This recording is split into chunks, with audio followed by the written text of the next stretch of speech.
Mga ka-sports, RHJ kapalit ni Brownlee sa Gilas at kilalanin natin ang bagong halimaw na prospect na pwedeng maging future ng Philippine basketball. Kung trip mo po ang ganitong content, paiwan ng follow at pa-subscribe na din. Tara at alamin natin ang buong detalye. Si Justin Brownlee matagal ng sandalan ng Gilas. Pero alam natin na hindi habang buhay si Brownlee ang aasahan ng Pilipinas. Dahil dito, lumabas ang mga usap-usapan kung sino ang pwedeng pumalit sa kanya. Isa sa mga pangalan na laging nababanggit sa social media ay si Ronday Hollis Jefferson o mas kilalang si RHJ. Mga ka-sports, sa mga di pa po nakakakilala kay RHJ, si RHJ ay kilala bilang scorer, defender at clutch player sa PBA. Dahil sa husay niya, marami ang naniniwalang pwede siyang maging naturalized player ng Gilas. Pero as of now, wala pang opisyal na kumpirmasyon mula sa SBP.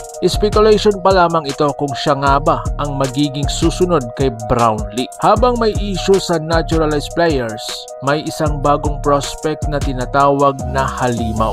Isa sa mga pinakababantayang pangalan ay si Kainoa Patton, isang Phil-Am-Top prospect na may height, athleticism at skills para maging malaking tulong sa Gilas sa hinaharap. Kapag nakakuha siya ng Philippine passport, nako, siguradong magiging game changer siya para sa national team.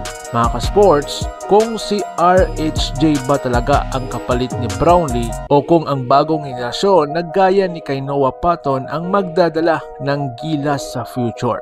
Isa lang ang sigurado, tuloy-tuloy ang laban para sa ating national team. Abangan natin kung sino ang susunod na magiging halimaw ng Gilas Pilipinas. Mga ka-sports, kung nagustuhan mo ang video na ito, huwag kalimutang mag-like, share at subscribe, mga ka-sports, para updated ka po sa lahat ng Gilas updates. Maraming salamat at laban Pilipinas, puso. So paano? Ingat po kayo.